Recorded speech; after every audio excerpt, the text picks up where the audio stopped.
12월 2일 월요일, 새로운 시작을 준비하며.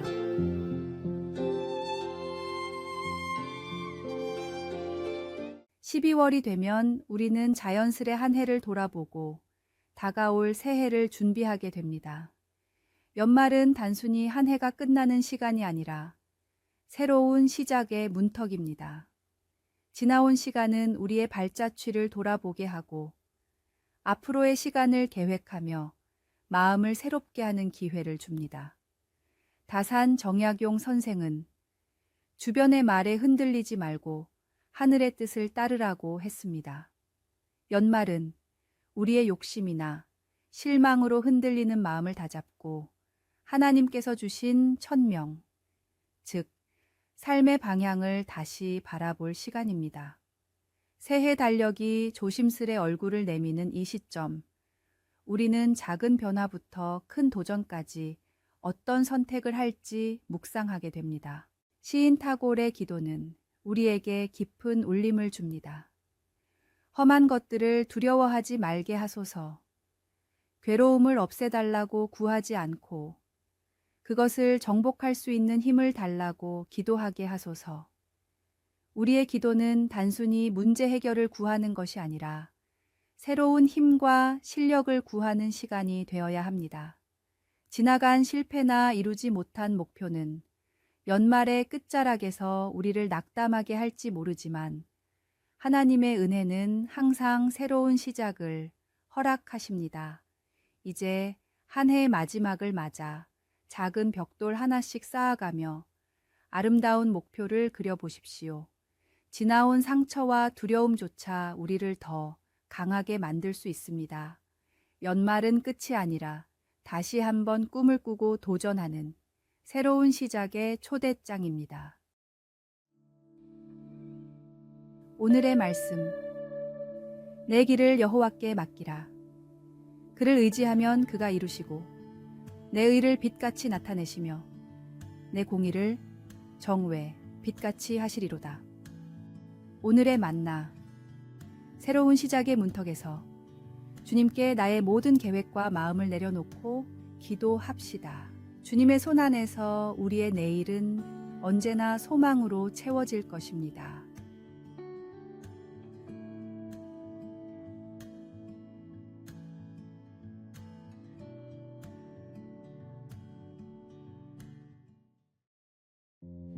(12월 3일) 화요일, 기도와 진정한 사랑의 의미. 한 아버지가 있었습니다.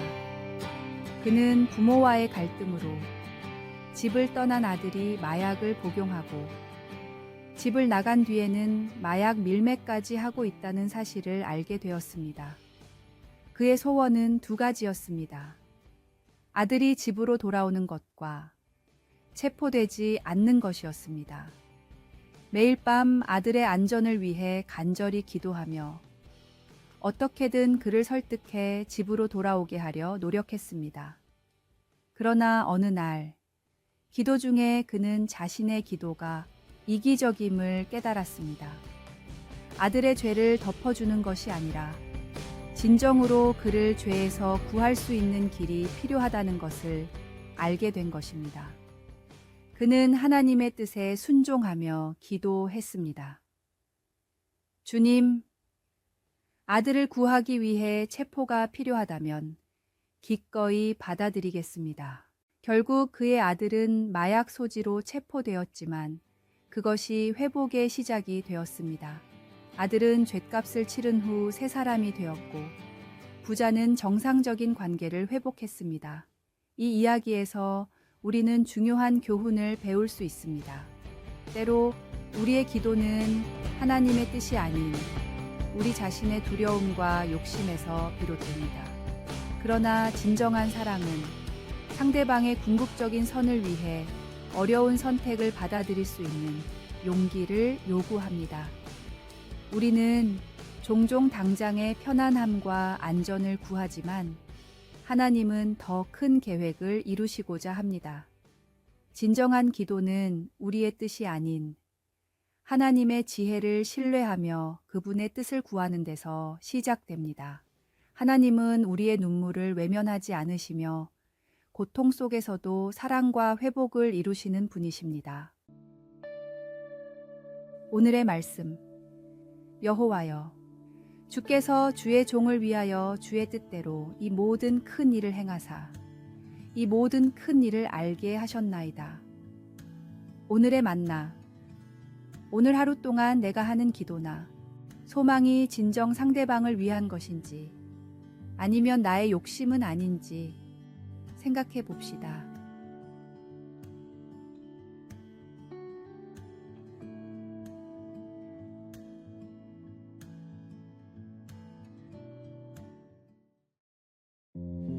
(12월 4일) 수요일. 상처를 꽃으로 피워내는 사람. 사는 게 참 어렵다고 느끼는 사람들이 많습니다. 서로가 주고받는 상처는 더 깊은 고통을 남기기도 합니다. 때로는 작은 상처에도 쉽게 무너지고 씻기 힘든 큰 아픔이 우리를 짓누르기도 합니다. 요셉은 누구보다도 깊은 상처를 겪었습니다. 형제들에 의해 종으로 팔려가고 충성의 대가로 감옥에 갇혔으며 도움을 약속받았으나 오랫동안 잊혔습니다. 그러나 요셉은 상처에 머물지 않았습니다. 그의 아픔은 하나님을 신뢰하는 가운데 은혜로 변화되었습니다. 풍년과 흉년이 교차하는 시간에 형제들을 만난 요셉은 복수를 택하지 않고 은혜와 사랑으로 그들을 품었습니다. 나를 이곳으로 보낸 것은 형들이 아니라 하나님이십니다. 요셉은 고난 속에서도 하나님의 섭리를 깨닫고 자신의 상처를 통해 많은 사람들을 구원하는 도구로 쓰임 받았습니다. 상처는 그를 성숙하게 했고 용서와 화해로 꽃피웠습니다. 우리도 마찬가지입니다. 인생의 고통은 때로 우리를 성장시키는 자양분이 됩니다. 진주조개가 상처에서 진주를 만들어내듯 우리의 상처도 새로운 가치를 창조할 수 있습니다. 하지만 이는 우리의 선택에 달려 있습니다. 용서와 화해는 쉬운 길이 아닙니다. 그러나 그것은 원망과 미움의 짐을 내려놓고 참된 자유와 평안을 경험하게 합니다. 하나님께서 가르쳐 주시는 사랑의 지혜로 상처를 아름다운 꽃으로 피워내는 삶을 살아갈 수 있습니다. 오늘의 말씀. 너희가 짐을 서로 지라. 그리하여 그리스도의 법을 성취하라. 오늘의 만나. 오늘 하루 받은 상처를 조용히 돌아보십시오. 그 상처가 단순한 아픔에 머물지 않고 당신을 더 성숙하게 만드는 자양분이 될 수 있도록 진지하게 묵상해 보는 시간이 되시길 바랍니다.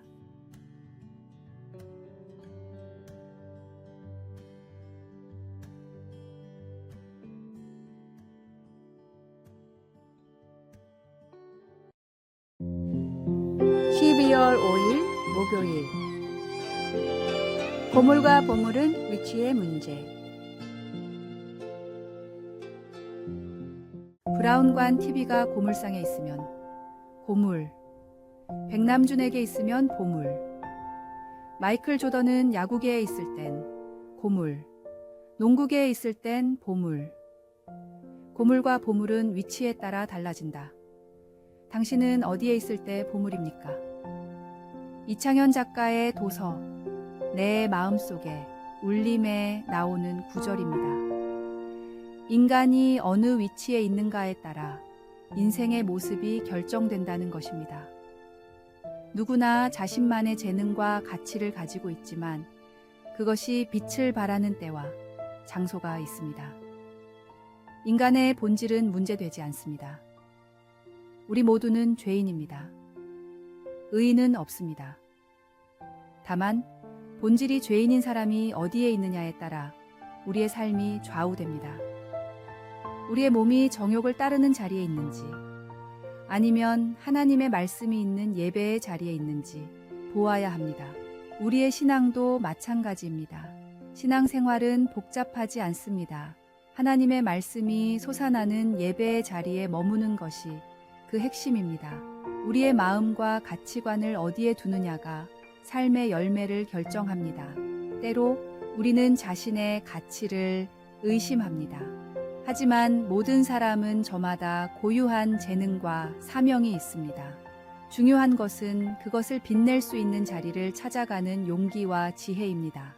올바른 위치는 단순한 장소가 아니라 우리의 마음가짐과 삶의 방향성임을 기억합시다. 오늘의 말씀. 그런즉 누구든지 그리스도 안에 있으면 새로운 피조물이라. 이전 것은 지나갔으니 보라 새 것이 되었도다. 오늘의 만나. 오늘 하루 자신이 진정으로 빛날 수 있는 자리가 어디인지 깊이 생각해보고 그곳을 향해 한 걸음 내딛는 구체적인 계획을 세워보시기 바랍니다.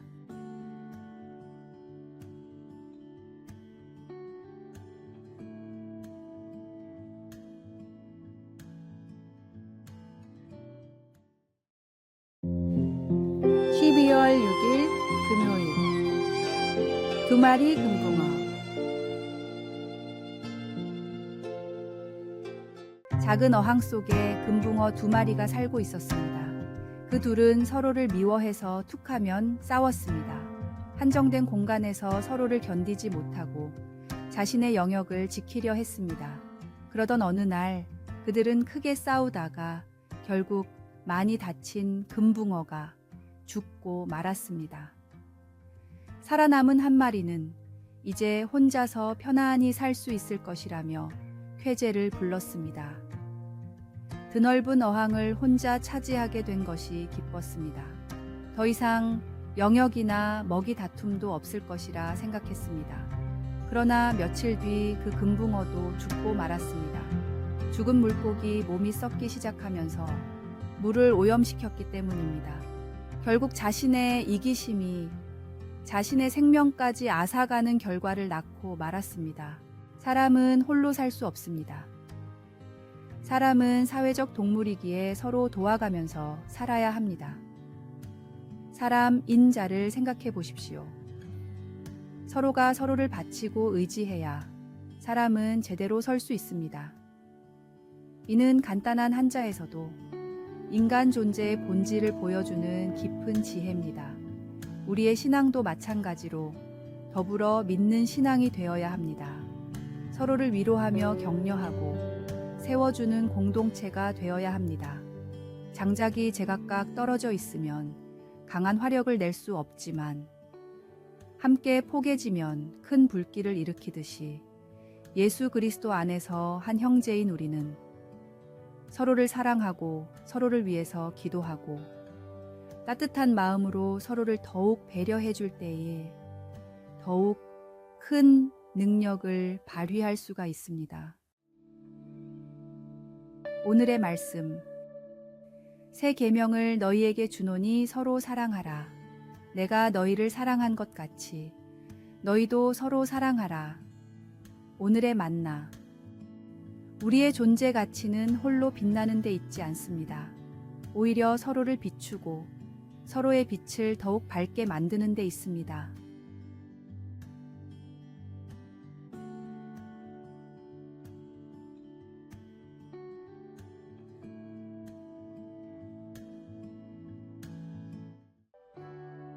아래의 빨간색 글자 구독을 누르시어 더 많은 전도의 열매를 맺으시기를 기도합니다.